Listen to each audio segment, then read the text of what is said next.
Welcome to rhythm of learning. Degree level എക്സാമിനും അതുപോലെ തന്നെ 10th പ്രിലിംസ്, മെയിൻസ് തുടങ്ങിയ എക്സാമുകൾക്കൊക്കെ പ്രിപ്പയർ ചെയ്യുന്ന കുട്ടികൾക്കായിട്ട് നമ്മൾ ഇന്ന് കറണ്ട് അഫയേഴ്സിന്റെ ക്ലാസ് ആണ് കേട്ടോ അപ്ലോഡ് ചെയ്യുന്നത്. അപ്പൊ ക്ലാസ്സിലേക്ക് കടന്നാലോ? ക്വസ്റ്റ്യൻസ് ആയിട്ട് ഞാൻ വായിക്കാം, ഒപ്പം ആൻസറും പറയാം കേട്ടോ. ഇന്ത്യ തദ്ദേശീയമായി വികസിപ്പിച്ചെടുത്ത ദീർഘദൂര ഹൈപ്പർസോണിക് മിസൈൽ വിജയകരമായി പരീക്ഷണ വിക്ഷേപണം നടത്തിയത് എന്നാണ്? 2024 നവംബർ 16. ഒഡീഷ തീരത്തോടടുത്ത ഡോക്ടർ APJ അബ്ദുൽ കലാം ദ്വീപിൽ നിന്നാണ് മിസൈൽ വിക്ഷേപിച്ചത്. നെക്സ്റ്റ് വൺ, UN കാലാവസ്ഥ ഉച്ചകോടി അഥവാ COP29 പ്രമേയം എന്താണ്? In solidarity for a green world. എന്താണ്? In solidarity for a green world എന്നാണ് UN കാലാവസ്ഥ ഉച്ചകോടി അഥവാ COP29 പ്രമേയം. അസർബൈജാന്റെ തലസ്ഥാനമായ ബാക്കുവിലാണ് ഈ നവംബർ മാസത്തില് എന്ത് നടന്നത്? UN കാലാവസ്ഥാ വ്യതിയാന ഉച്ചകോടി നടന്നത്.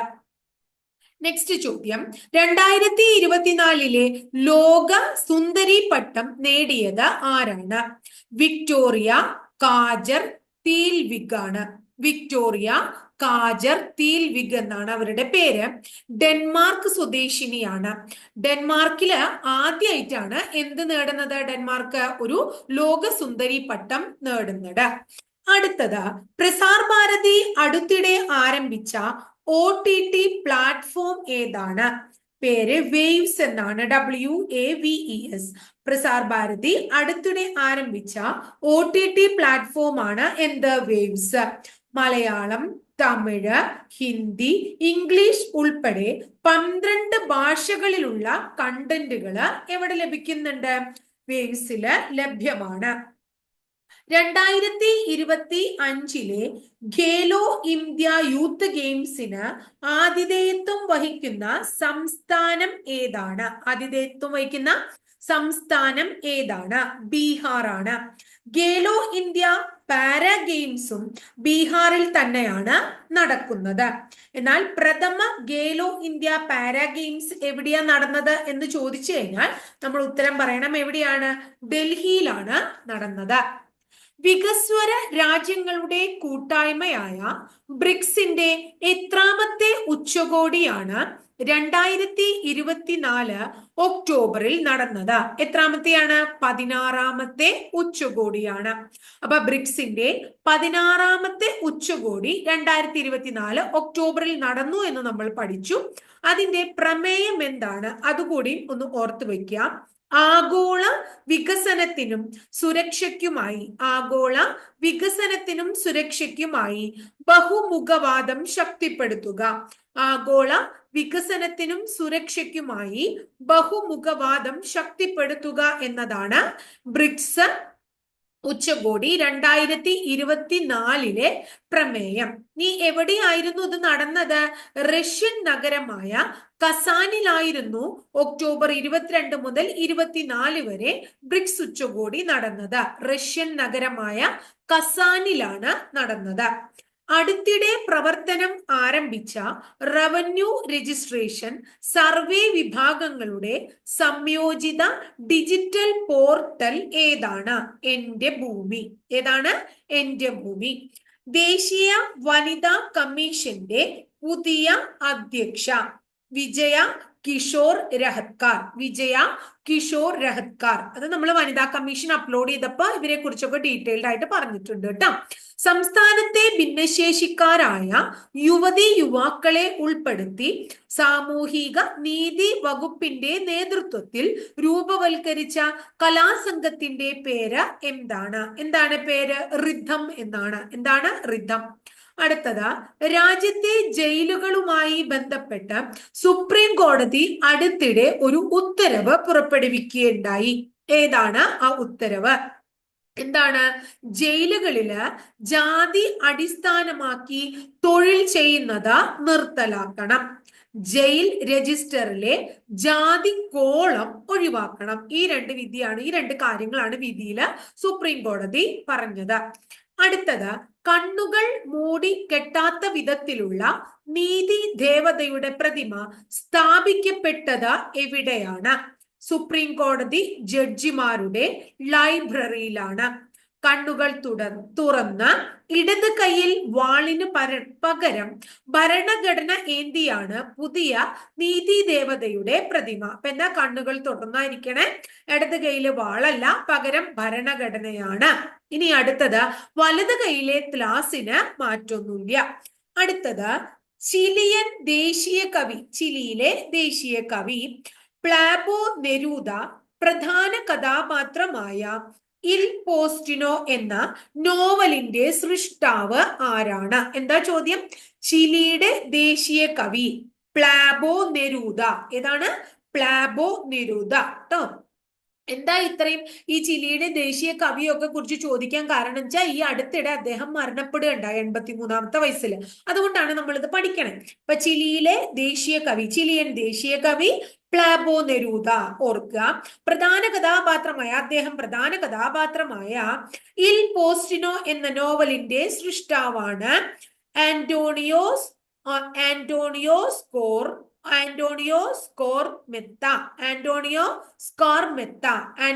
സ്കോർമെത്ത ട്ടോ. ഡ്രാക്കുള. ഇനി അടുത്തത് പഠിക്കാണ്. ഡ്രാക്കുളയുടെ സൃഷ്ടാവ്, അദ്ദേഹം ഐറിഷ് എഴുത്തുകാരനാണെന്ന് നിങ്ങൾ കേട്ടിട്ടുണ്ടാവും.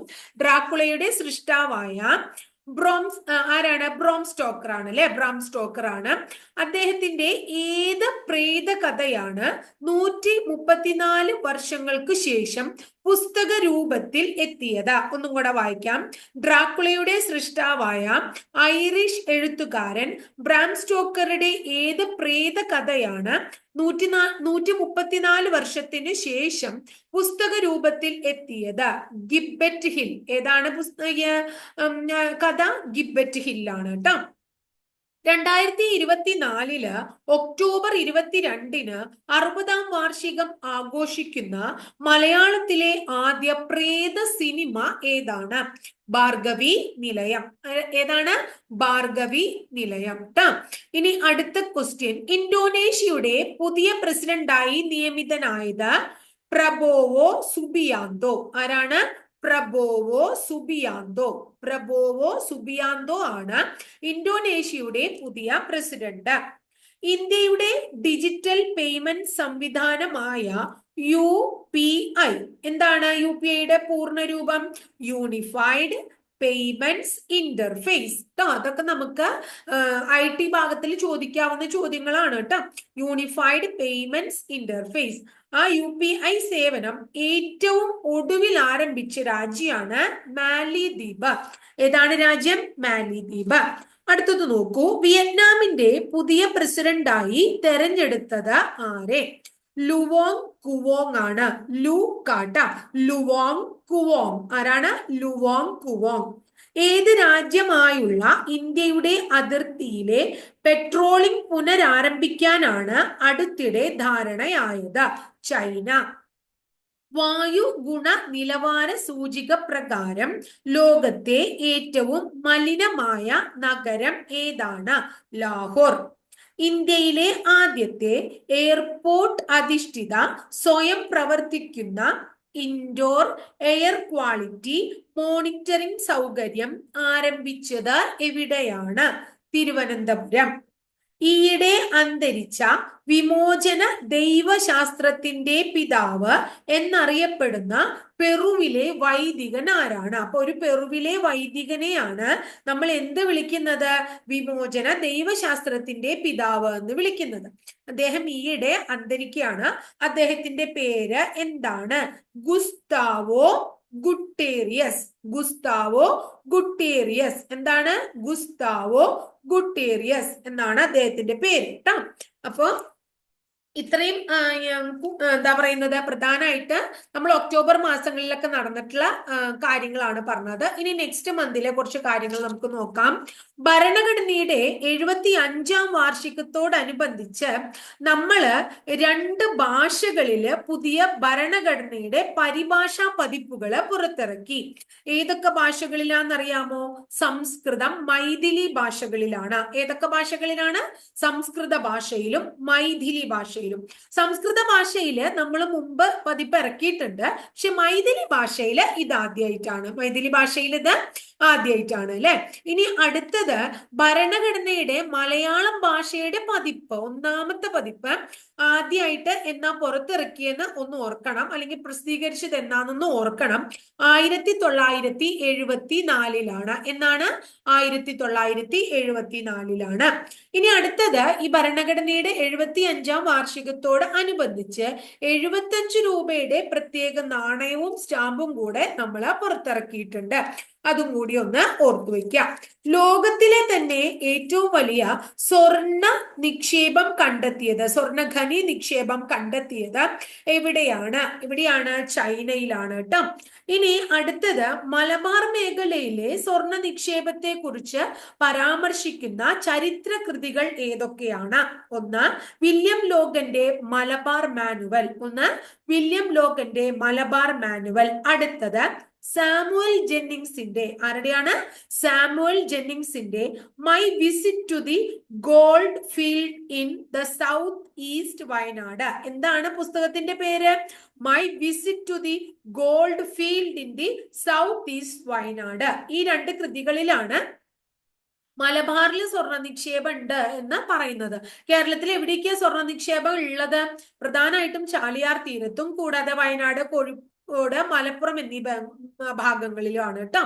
ബ്രിട്ടനിലെ ചാൾസ് മൂന്നാമൻ രാജാവിന്റെ അസിസ്റ്റന്റ് പ്രൈവറ്റ് സെക്രട്ടറി ആയി നിയമിതനായ മലയാളി ആരാണ്? മുംന ഷംസുദ്ദീൻ. ആരാണ്? മുംന ഷംസുദ്ദീൻ.